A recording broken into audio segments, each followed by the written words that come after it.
Hello everyone, and welcome back to another episode of This Week in Throws. Today, we've got 2 weeks of stuff to get through.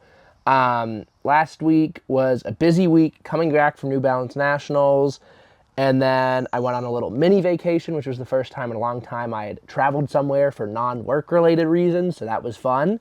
And then I was down in LA for the LA Throws Cup doing some play-by-play on the stream there, which was a very new experience, very cool. Got to talk to a lot of cool athletes there. So that was a good time, but now I'm back.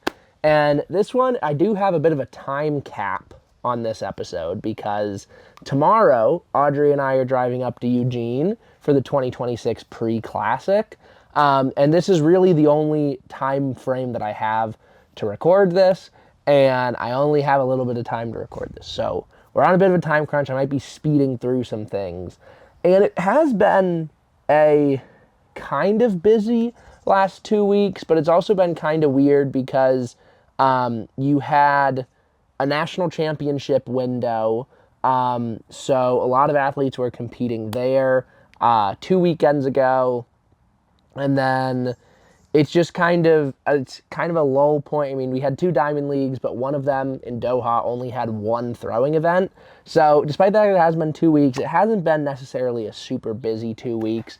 But regardless, there is still lots of big throws and lots of stuff to talk about. So let's get right into it. We are starting with said Doha Diamond League, where, like I said, the only throwing event was the men's javelin, and Doha has become, over the last 10 years, it's just been one of the premier stops on the circuit for men's javelin. There's always been some incredibly big throws there.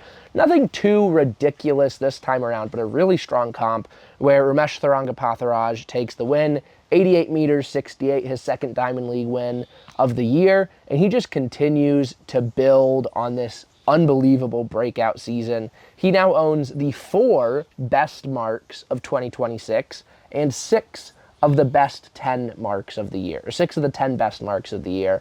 And this is a guy who started the season, he made the world final last year, but definitely was not regarded as a truly, kind of top-tier javelin thrower in the world. And he has just absolutely dominated this year from top to bottom. And it's just so much fun to see him come out and compete every time and just see how he can continue to rise to these new expectations. And he's a guy that's still 23 years old, or might be 24, so that's really the most incredible part. Like I said, this was a really strong comp even behind him. Anderson Peters hits a season's best of 86.38 for third. Curtis Thompson hits a season's best of 85.99 Anderson was second, Curtis was third. And then sitting in fourth, you had Neeraj Chopra, who opened his season 85 meters 69, and he immediately becomes the 5th best thrower in the world this year. So Neeraj taking some time. I know he was a little banged up last year. Didn't have the showing in Tokyo that he would have hoped for. Not exactly sure if those injuries are kind of lingering into this winter and in the early spring, but a little late of a season opener for him, but shows he's an almost 86 meter opener, even for someone of Neeraj's standing, that's really, really good. It's not the 90 he threw in that stadium last year, but 85.69, definitely not a bad start to already just come out and immediately place yourself among the top 5 men in the world this season. Going up to the Paris Diamond League now, 2 throwing events in this one. We had women's jav and women's shot. And women's jav, it was the Yanzi Yi show again. 67.44 on her first attempt. This time, she took 3 throws so she's going up by 1 throw each competition. Because in Xiamen, in Shanghai, she threw 71.74 on her first throw. That was her only throw of the comp. In Rome, I think, was where the other women's javelin was. She threw 67, took 2 throws, 1, takes 3 throws in this one, takes the win again. She's just so, when you think of, historically far marks, last year especially was, not a super strong year for women's javelin. And, aside from Jan, women's javelin hasn't been super competitive at, that top upper echelon this year. But it's still crazy that we have an 18-year-old coming into, her first true, she had a couple competitions over in Europe, and she competed in one of the Chinese Diamond Leagues last year. But like this is really her first true taste of like an international circuit, and she is just dominating. I mean, she won this competition by almost 4 meters once again, and she's the only woman of the 2020s to have 3 throws over 67 meters, and she's done that 3 competitions in a row.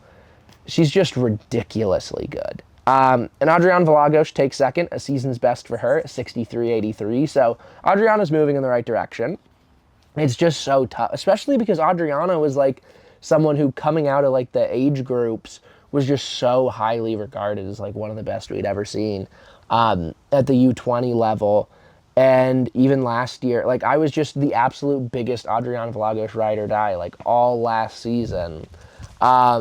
And it's crazy just like how overshadowed that can get in the spit. Like obviously the stuff Yan Ziyi was doing last year and just obliterating the world U20 record, meet in, meet out basically, was already really ridiculous. But just the way that she's leveled it up to a historic level for any women's javelin thrower ever, and not just junior athletes, it just kind of like reframes the way you look at the event as a whole and just kind of the standard for greatness. So it is pretty incredible stuff. Haruka Kitaguchi also hit the season's best, 63.01, her best mark in almost a year, to take third in that one. Women's shot was, I mean, it was a pretty typically stacked field, minus the absence of Chase Jackson. And Sarah Minton takes the win in 19 meters 99. And this is much less of a knock on Sarah or this competition, and more so just a round of applause to the strength of women's javelin over the last few, or women's shot put over the last few years, because this was the first time since the 2024 Xiamen Diamond League, which was on April 20th, so well over 2 years ago now, that a Diamond League has been won with a mark less than 20 meters in the women's shot put. But the competition, even if the mark wasn't as crazy as we've kind of become accustomed to, the competition was definitely there to keep this one interesting, because you had the top 3 women separated by just 10 centimeters, with Yumisi Ogunleye hitting a big outdoor season's best, 1993 for second, and then Jessica Schilder, 1989, coming in third. Jessica, a few days earlier in Hengelo, threw 20 meters 03 to take the win in that competition, in front of a home crowd. And so that was the best mark in the women's shot put over this 2-week sample that we're recapping in this video. And this is kind of hopping down to miscellaneous highlights a little bit, but while we're talking about women's shot at Hengelo, Jorinda Van Klinken threw 1934 there, which is her best mark since setting the NCAA indoor collegiate record back in winter of 2023, I believe is when she hit that mark. It's the second best of her career. And after getting back over 19 meters indoors, she had the really impressive performance at LA Grand Prix a few weeks ago, where she threw almost 65 meters in the discus and 1866 in the shot simultaneously, basically, with those competitions going on at the same time. It's so exciting to see, Jorinda's development as a discus thrower. Last year, getting a global medal. This year, getting back over 70 in Ramona, setting her a new Dutch record. That's been really cool to see, but it's also been so cool to see this year her just kind of continue to develop as that doubler and really find that form she showed in college that has been kind of lacking to some extent the first couple years of her pro career. So yeah, I'm absolutely thrilled to see Jorinda throwing 19 again. And when you think about European Championships, I mean, Fanny Roos hasn't been throwing as well this season as like the very high standard that she set for herself last year. And so when you think about it, I mean, the top 3, it's going to be tough to crack still with Jessica Schilder, Yumisi Mabry, and Axeline Johansson. But Jorinda got, I think, silver and silver at Europeans back in 2024. And I would not put it out of the realm of possibility that she medals in shot and disc again in Birmingham in August, I think is when Europeans are. I'm pretty sure Commonwealths are in July, Europeans are in August. So yeah, very cool to see her into throwing that well. Out of the Diamond Leagues now, we come over to the U.S. We saw the Ironwood Classic a week and a half ago. Val Sion gets over 70 meters, 70-29, and a 70-meter throw to back that one up. I believe it's only the fourth time in her career that she's had multiple 70-meter throws in the same series.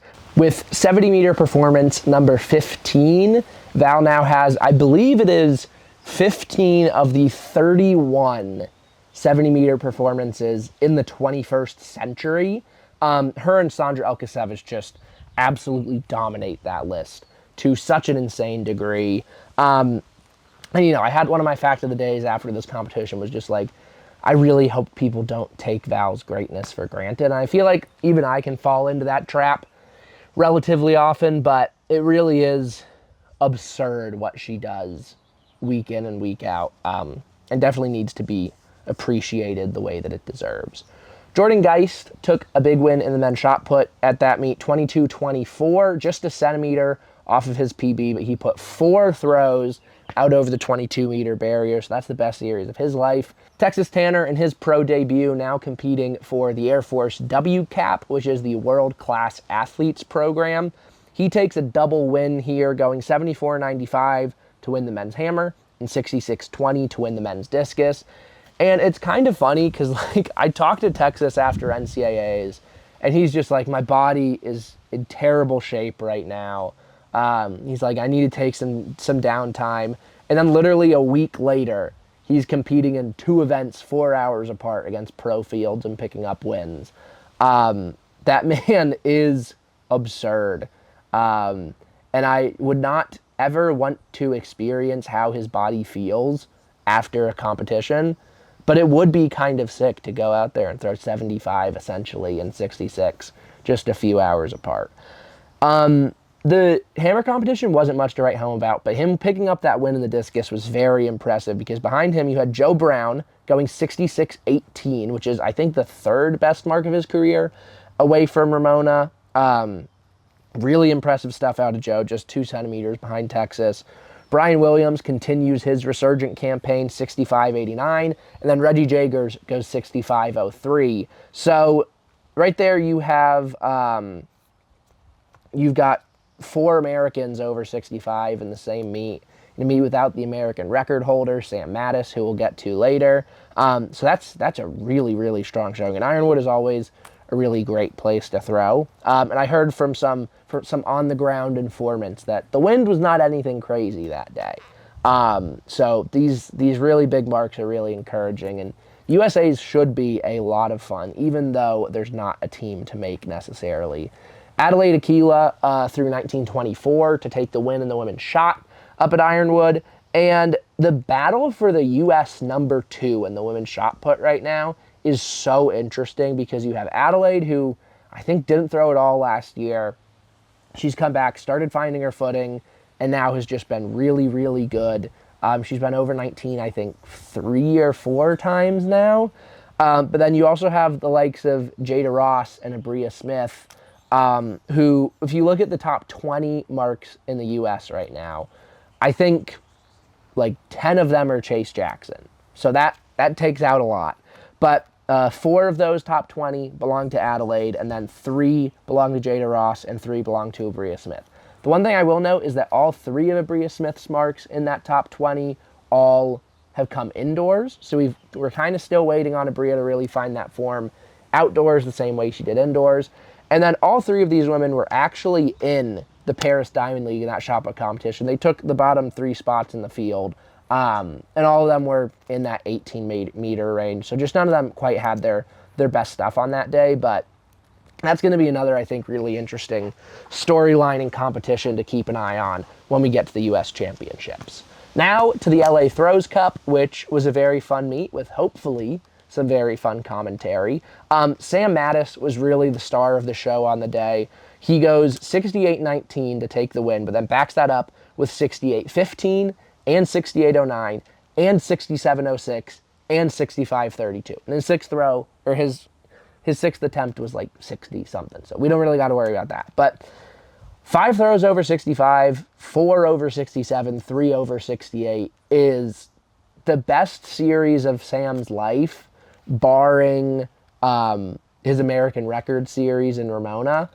So that's crazy to see. And Sam it sounded like he really surprised himself when I was talking to him afterwards on the broadcast, because he was just like, the legs really did not feel good today. A lot of the bigger names at pre, at least, that we'll get into in a little bit, including Sam, or not at pre, at LA Throws Cup, are competing at pre this weekend. So that's really like kind of the bigger meet. So I know like the main one was talking to Rudy Winkler, and he was saying that like his training load is super heavy right now. And so he was really not expecting anything that special at Throws Cup because he needs the special stuff to be coming a week later at pre. So for Sam to have one of the best days of his life here really, really excites me for what he can do when he gets thrown to the Wolves in that incredible competition set to be had, I believe, Saturday afternoon up in Eugene. So that'll be very exciting, especially because he's also coming off the best Diamond League mark of his career in Stockholm, I think that was, when he threw 66.03. So Sam is throwing really, really well right now. Frederick Dakers took second in that competition, 66.17, and just his third competition of the year. I believe that was I want to say that might have been his best throw since 2024. So very encouraging signs from Frederick. Brian Williams, once again, continues to throw ridiculously well. I can't read my handwriting, but I think this says 65.86. And he's just strung together. Like, he's really been super consistent. And within these series, he's been putting up multiple 65-meter throws in each one. Like, it's not like he gets a big one and then he's in, like, the 62 range. Like, Ironwood, he had 3 throws, basically all the same distance in that 65 high range. Essentially the same case for him at Throws Cup. So B-Dub is definitely reasserting himself as one of the best in the U.S. After taking a year off. And yeah, it's USA's and men's disc is just going to be such a toss-up. Like, especially after these last couple comps, I think you probably feel pretty good about Sam kind of being the one to beat. But when you got guys like Brian and Reggie and Texas and Joe, and why am I blanking on who our third was in Tokyo last year? I know it was Sam and Reggie. And then who got third at USA's? I talked to them. Marcus Gustafson. Come on, Paul. Yeah, I mean, there's just so many names that could... Like I said, there's not a team to make, so like top 3 doesn't really matter as much as it usually does, but there's so many names that are going to be in the mix for that, so it'll be really, really, really interesting. Samantha Hall won the women's discus competition, 65 meters 12, her second best mark ever, just behind her 66.39 from Ramona a few months ago. She's hunting down that Jamaican record and makes this mark all the more impressive because she flew from Jamaica to LA the night before the competition, didn't get a pre-meet or anything, just came out, put down one of the best marks of her career. So Samantha's throwing really well. Should be a very strong contender. I think a favorite for Commonwealth Gold, which will be pretty fun. Rudy Winkler, 79.39. And it is kind of crazy that, like, that mark is now, like, kind of meh for him. I mean, he's been over 80 3 of 5 competitions this year. After the season he had last year, like, it's really a testament to just how much he's managed to level up. And especially, like I alluded to earlier, where he wasn't necessarily planning on feeling his best coming into this competition. Women's discus, right behind Samantha Hall in that women's discus comp, Loggy went 63.47 for her. And then Rachel Dinkoff, after going 61.98 at the Ironwood Classic, comes down to go 61.77 at the LA Throws Cup.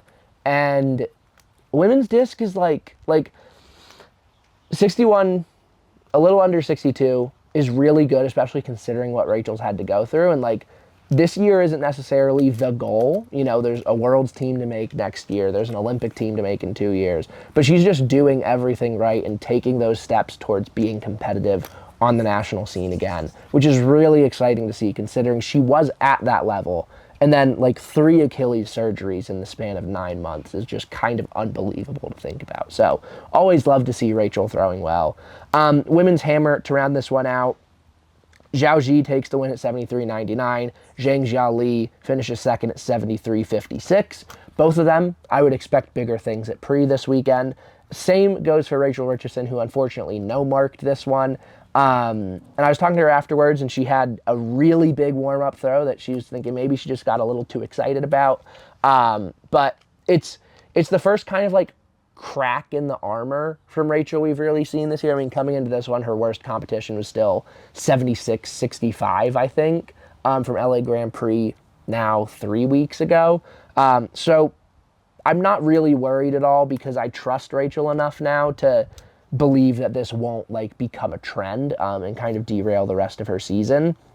And Pri is like, it's really good that she has such a strong competition right on deck that she can immediately just put LA out of her mind, focus on Pri, in what's going to be probably the best women's hammer competition of the year, hopefully. So yeah, not the result you want to see from Rachel, but also I don't think it's that big of a concern. Now we're into miscellaneous highlights section. Rohit Yadav wins the Indian javelin title, 87.05 for him, a 3+ meter PB, just continuing to add to the insane trajectory of South Asian men's javelin. At Zagreb in the men's hammer throw, an incredible competition with 4 guys over 80, led by Pavel Fidek, going 81.89. His best throw, I think, since he won the world title in 2022. And he just had, I think, shoulder surgery in February. So it's kind of the same boat as Mikolas Alekna, where he has a surgery, comes back ridiculously fast, and puts out the crazy mark. But this is, I think, far more surprising because it's not like Pavel Fidek had been bad at all the last couple years, but it just kind of felt like we were seeing the start of the decline. And now the 5-time world champion is back with a vengeance, ahead of a European Championships in just a few weeks, and then the World Ultimate Championships, which I don't think he's in the quota right now. I don't think he's really anywhere close to the quota. So he needs to ensure that this competition isn't just a flash in the pan, and that top 8, top 7, when you give Ethan Katzberg the bye, is so tough to make for Budapest. But he's putting himself back in the mix. The rest of that comp, Mihailo Kokon, 81.42, Jan Chasanand, 80.92, and Ben Halash, 80.71. In Zagreb, also, we saw a great men's shot put competition where Rajendra Campbell broke his own Jamaican record, going 22.44, tacking on, I think, another 11 centimeters to his PB. Finished ahead of Leo Fabry, who threw 22.21, a great mark for Leo. In more hammer news, at the Canadian Championships, Ethan Katzberg and Cameron Rogers, 81.13 for Ethan, 76.17 for Cam. They didn't have to do anything special. Ethan still threw really well. Cameron still threw really well, but by their standards, 81 and 76 are not that special. I do expect something special from them at Pre, just because those competitions are going to be absolutely absurd. Jessica, I already talked about the Hengelo and shot put competition. Christian Che has been on a bit of a war path. 71.86 for him to win the Slovenian Championships, which gave him the most 70-meter competitions in world history, ahead of Virgilius Alekna with 22. He got his 23rd just about a week later at Zagreb, winning at 70 meters 32. Lawrence Okoye has continued to put together the season of his career at, I think, 34 or 35 now. He goes 68.81 to win the British Championships, 68.24 at Zagreb, and then just before that, he had also gone 66.10 at Hengelo. Lawrence is going absolutely insane this year. And I've said it once, and I'll say it again. The top 3 at Europeans is going to be really tough to crack because Mikolas seems... All right, hello everyone. A little disclaimer about the very sudden change in outfit and lighting and potentially position. The camera died yesterday as I had probably 3 minutes left in recording. So now we're back.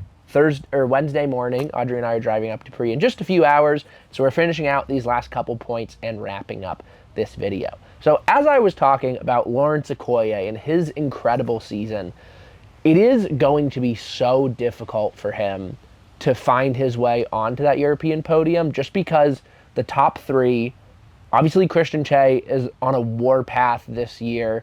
He hasn't medaled since Budapest, so I'm sure the European Championships are going to be a really, really big target. Or I guess, okay, he won the European title in 2024. But globally, didn't medal in Paris, didn't medal in Tokyo. And so I'm sure this biggest championship of the year for him, Europeans, is like he is going all out for that, with a little more motivation than maybe he typically would have. And he's been throwing so well. Mikolas Alekna appears to be healthy. I'm going to watch him compete tomorrow, or not tomorrow. When is? I think men's discus is on Saturday up at Pre, which I'm incredibly excited about. And I'm going to get the chance to talk to him in the mix zone, hopefully. But, I mean, he opened at 70 a few weeks ago. He's healthy. Daniel Stahl has had just as good of a couple of week stretch as Lawrence Koye, and we know how high his ceiling is. Not necessarily at Europeans, though. Like, Daniel he's never won a European title. I think he only has one European medal in his career, I want to say. So there's definitely kind of not necessarily the same pedigree for him at this meet as he does at Worlds or at the Olympics, so we'll see how that one plays out. But yeah, it's that top three is going to be really tough to crack. But Lawrence Okoye is just proving every single time he goes out there, to an extent he never has before, that he is deserving of being in that conversation.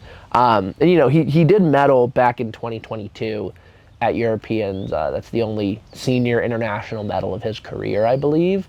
And so it's definitely not off the table for him to be able to repeat that feat when they go up to Birmingham in a month or so. It's just going to be tough. But like he's putting together the best season of his life, and he's doing what needs to be done to make that a realistic possibility. Even with just like if he's showing this kind of form, like it wouldn't necessarily take an incredible one-of-a-kind type of day for him to throw like 68 meters in a championship setting like that. So yeah, it's really fun seeing the way Lawrence has competed all year this year. Another guy who's been throwing really well, Claudio Romero. This kind of goes a little further than the typical like 2-week stretch we have, but on May 16th in Halle, Claudio goes 66.49, 65.93 on May 30th, and then 66.70 on June 17th, and then 67.61 in Hengelo, which is the second best mark of his career, and then 65.30 to win the Pan American Championship on June 28th, just a few days ago. So Claudio, the 2022 NCAA champion, he was 22? Yes, because Turner was 23.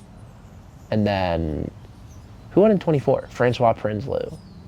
And then last year was Ralford, this year was Ralford. So yeah, 2022 NCAA champion while competing for Virginia. He's been really competitive on the kind of international scene, has been really good. He's working with Coach Paul Wilson, who's also Chase Jackson's coach.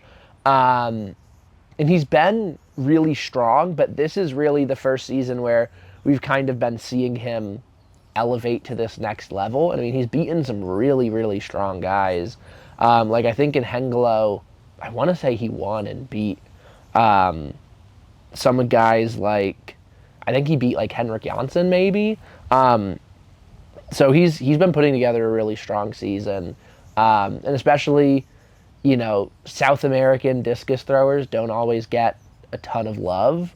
Claudio's Chilean, but it's cool to see. I mean, you got a really strong current crop of guys. Mauricio Ortega, the South American record holder who's thrown 70 before. Juan Saicedo has dropped some really big marks in the last few years. But now Claudio like is competing really, really well.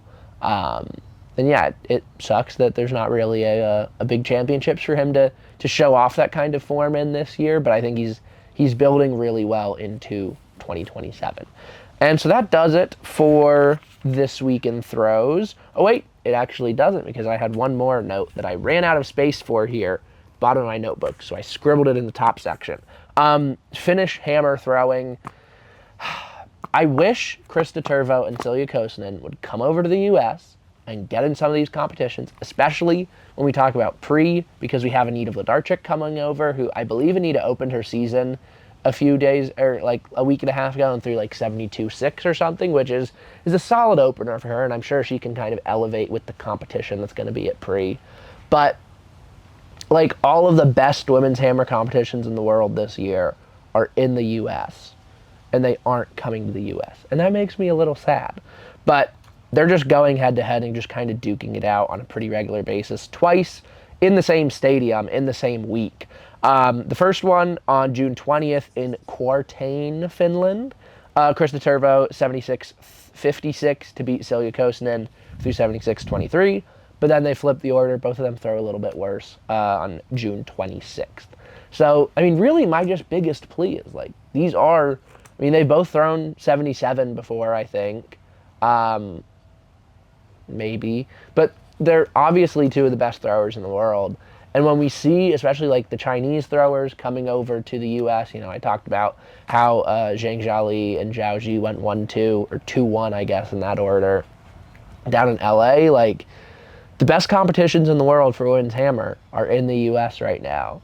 And if those two just came over, then we would literally be having, like, the craziest, most insane competitions every week, which we still are, but it just could be a little bit better if they were willing to cross the Atlantic. But I understand that's expensive, so I'm not going to blame them too much. It's just, I just wish we had women's hammer at World Ultimates. Although, like I've said before, then I would be sad that that's only an 8-woman field, because, I mean, who would be that? Well, Cameron would have the buys for Olympic and World Champions. Then it's 7. Brooke Anderson is hurt, unfortunately. She injured her shoulder. Like, it really, really sucks. Like, at LA Grand Prix 3 weeks ago, she goes 79, takes the win against a crazy stacked field, and then hurts her shoulder, like, just a few days later, and her season's over now. So, very speedy recovery to you, Brooke. I mean, I think I've said this about a couple of the other injuries we've seen, and, like, it's kind of the only, like, silver lining you can have in that kind of situation is you'd rather have an injury this year as opposed to any other year. Like, you'd rather have an injury end your season where there's nothing really to fight for, instead of, like if that happens in an Olympic year, like, that's just obviously devastating. So, yeah, I wish a speedy recovery to Brooke, but if you take Brooke out, Cameron, Deanna, and Rachel are safe. So that's 3. And then Zhang and Zhao, that makes it 5. I think Annette would make it in. She's been throwing so well this year and placing solidly at all these big comps. So I think Annette makes it 6. And then I don't think Antoinette Nabwe would have the ranking points. It might be the two Finnish throwers. Maybe Erin Reese sneaks in there. Janae hasn't been having her best season, so that would be kind of tough. We'll see what Anita can do as her season kind of continues to build. But the thing is like, a world championships is really the only thing that can satisfy the craving for women's hammer, because that's the only one with a big enough field that you actually get. But then you don't get all the Americans, so it's such a tough battle. Women's hammer is too good. It defies the constraints of the World Athletics Championship systems. But oh well, I guess that's an all right problem to have. Now that actually does finish up this week in throws. Pre-Classic is coming up on Friday and Saturday. We have men's and women's hammer, men's and women's disc, and men's and women's shot, I think. I know we have men's shot. I'm pretty sure there's a women's shot comp.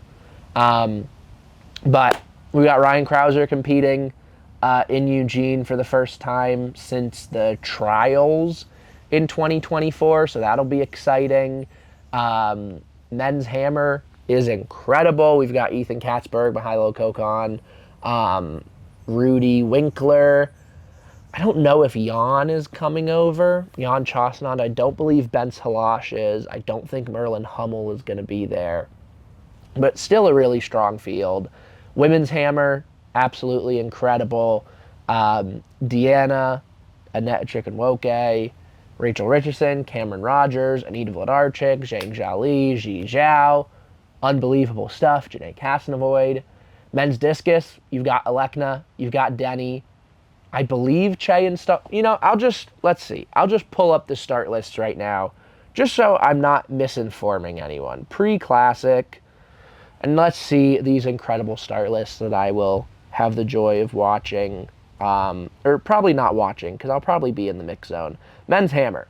Denzel Comanentia, Rowan Hamilton, Daniel Haw, Merlin Hummel, okay, so he is going to be there, Ethan Katzberg, Trey Knight, Mihailo Kokon, Rudy Winkler. Women's Discus, Erica Beistel, Sierra Jackson, Gabby Jacobs, Val Sion, Lagi Saga, Jaden Ulrich, so literally like the U.S. Championships, plus Alita Van Dalen and Jorinda Van Klinken. That'll be a lot of fun. Let's see, Women's Hammer, Annetta Chikwoke, Janae Cassenvoid, Deanna Price, Erin Reese, Rachel Richardson, Cameron Rogers, Anita Voldarchik, Zhang Jiali, and Ji Zhao. There is a women's shot put comp, thank goodness. Maggie Ewan, Chase Jackson, Axelina Johansson, Yumisi Mabry, Sarah Mitten, Fanny Roos, Jada Ross, Jessica Schilder, Jorinda Van Klinken, so Jorinda is doubling, and Maddie Weshy. I don't know if this might be Maddie's outdoor opener. I'll double check that, but that's exciting. Men's Discus, incredible stuff. Mikolas Alekna, Christian Che, Maddie Denny, Reggie Jagers, Sam Mattis, Ralford Mullings, Lawrence Okoye, Alex Rose, Daniel Stahl, Roger Stona. That's a world championship final field right there. And men's shot put, Conrad Bukowiecki, Rajendra Campbell, Chuck Anakwechi, Leo Fabry, Jordan Geist, Joe Kovacs, Uziel Munoz, Peyton Otterdahl, Trip Pippery, Roger Steen, Tom Walsh, and Ryan Krauser has scratched. That sucks. Take away my excitement about him being in Eugene for the first time in a long time. Damn. That's really sad. I was looking forward to chatting with Ryan a little bit. Oh well. It's all right. We'll recover. The fields are still incredible.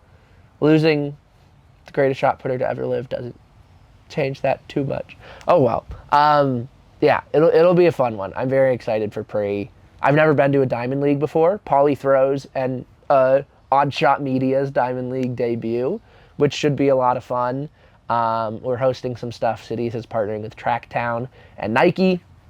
So if you're at Pre, come to the Citius Mag Fan Fest before the meet starts, both on Friday and Saturday, and I'll be talking to some big stars in the track and field world and beyond. So that'll be a lot of fun. And yeah, it'll be a great time. It'll be a great time for Diamond League. Always love a trip to Eugene. I have not yet, this is going to be my 5th time up at Hayward, and I have not yet become desensitized to the magic of Eugene. Every time I go there, I'm still just mesmerized, and I love it. So it'll be a fun one, but that does it for me. Thank you guys so much for watching. Please don't forget to like, subscribe, comment down below if I missed anything. Rate and review and follow on Spotify and Apple Podcasts. I think that hits everything that I need to say about this.